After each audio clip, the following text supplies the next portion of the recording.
This is Valley News Live at noon. Well, it's a slightly better outlook for weather today than it was over the weekend, and we've got Summer Schnellbach here for our weekly weather update.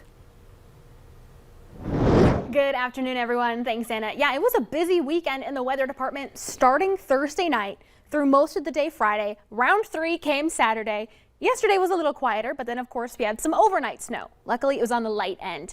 We had 0.6 of an inch fall and reported at the Grand Forks National Weather Service office and at the Grand Forks Airport. At the Fargo Airport, just 0.2. However, behind it, there was some freezing rain and yucky mixed precipitation, mostly across the northern Red River Valley, particularly in the Grand Forks area. Right now, you can see a little bit of light snow is left over, but zooming a little closer over the last 2 hours, you can see the little pink blob, technical word for it, between Mayville and Grand Forks, bringing some of that freezing rain. So a winter weather advisory was issued because roads were becoming very icy. Doesn't have to be just snow for a winter weather advisory. It was issued because of freezing rain. This is going to continue until 2 o'clock this afternoon. A check of your roads. The blue is indicating wet and slushy roads, so improving slightly, but all the areas indicated in yellow are still icy. And across Minnesota, things are looking a little better. I'll have your hour-by-hour forecast and a look at a chilly week ahead and when we might expect some more snow coming up in just a few minutes. Thanks so much, Summer. Fargo City Commissioners are being asked to consider ending a wildlife management program that allows bow hunters to kill deer within city limits. Police Chief David Zablosky says a recent study shows that harvest rates are low. The plan is no longer effective and it has created a public safety threat. He will ask the commission at tonight's meeting to eliminate the program. The hunt started more than 15 years ago in several city parks along the Red River after complaints over the growing number of deer in the city. Zablosky says that the hunt is time-consuming for officers who manage it. And around 250 more Afghan refugees are expected to arrive in Minnesota in the next 3 weeks.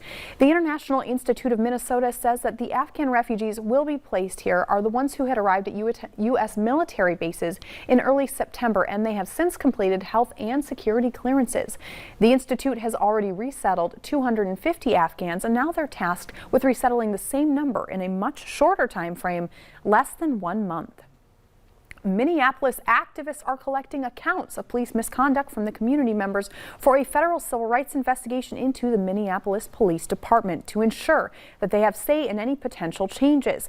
The Justice Department launched the probe in April to determine if there is a pattern or a practice of policing that is unlawful or unconstitutional. The Justice Department's Civil Rights Division conducted nearly 70 formal probes of police departments across the country between 1997 and 2016, resulting in 40 reform agreements. Closing arguments have begun in the Kyle Rittenhouse trial of an 18-year-old from Illinois who claims he acted in self-defense when he fatally shot 2 people and wounded a third last year in Kenosha, Wisconsin, during a tense night of protests over police shooting. Rittenhouse faces multiple charges, including intentional homicide, and reporter Nancy Chen spoke with Rittenhouse's mother. Kyle told his side of the story, and it was the truth. Wendy Rittenhouse is defending her son Kyle's actions on August 25, 2020, when he traveled to Kenosha to, as he says, protect people's property. But during the tense night of protests, Rittenhouse, armed with an AR-15 style weapon, shot 3 people, killing 2 of them. Kyle's nature is to help people. So in talking to him, he does regret going that night now? Yeah, he does. But the prosecutor painted a different picture. The defendant fled the scene of the dead body of Joseph Rosenbaum without stopping to offer any aid whatsoever. Rittenhouse faces 6 charges, the most serious being intentional homicide. The jury heard from more than 30 witnesses over 8 days about what happened that night. I thought that the defendant was an active shooter. One of the most dramatic moments was Rittenhouse himself describing what happened. There were 3 people right there. Take a deep breath, Kyle. What was going on in your mind as you saw him? Scared, overwhelmed, frightened. I didn't want to see my son like that. On Friday, the judge indicated the jury will likely be able to consider lesser charges in the case. The more charges, the more chance of conviction. CBS News legal analyst Ricky Kleeman. The upside for a defendant in the case of lesser included offenses is that if there is a conviction of a lesser included offense, the defendant would face a much lesser punishment. 18 jurors heard the case. Today, 12 will be randomly selected to decide the verdict. And because this is a complicated case, that verdict could take a while. But if convicted of the most serious charges, Rittenhouse could face life in prison. Nancy Chen, CBS News, Kenosha, Wisconsin. Wisconsin's governor has activated about 500 National Guard troops to help respond to any protests of the verdict.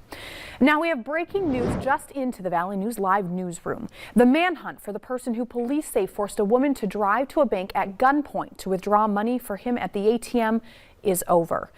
Sharmak Mohammed Abdullahi was arrested over the weekend. Court documents say officers were called to Gate City Bank on October 19th. She told officers that Abdullahi went to her car with a gun and told her to take him to Gate City Bank in Moorhead. He told her to withdraw some money so he could use it for rent, but she was unsuccessful. He eventually got out of her car but threatened to kill her if she called the police. If convicted, he faces up to 25 years in prison. And a 9-year-old boy has become the youngest person to die from injuries sustained during a crowd surge at the Astro World Music Festival in Houston. He died yesterday and is the 10th festival attendee to die. A lawsuit filed by his family says the child incurred severe damage to his brain, kidney, and liver after being, quote, kicked, stepped on, and trampled and nearly crushed to death. This afternoon, President Biden will sign more than a $1 trillion infrastructure bill into law that comes at a time when surveys suggest his U.S. approval rating is at an all-time low.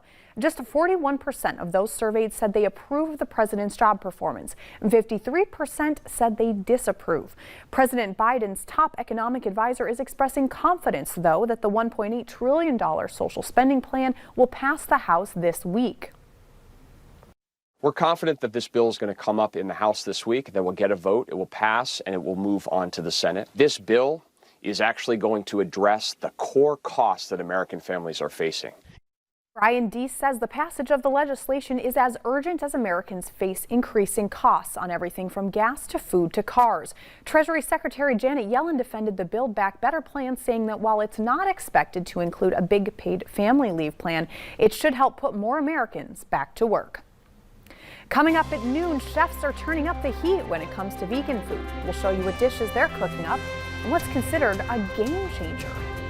But next, Summer Schnellbach will be back with your weather to plan your day. Stay with us.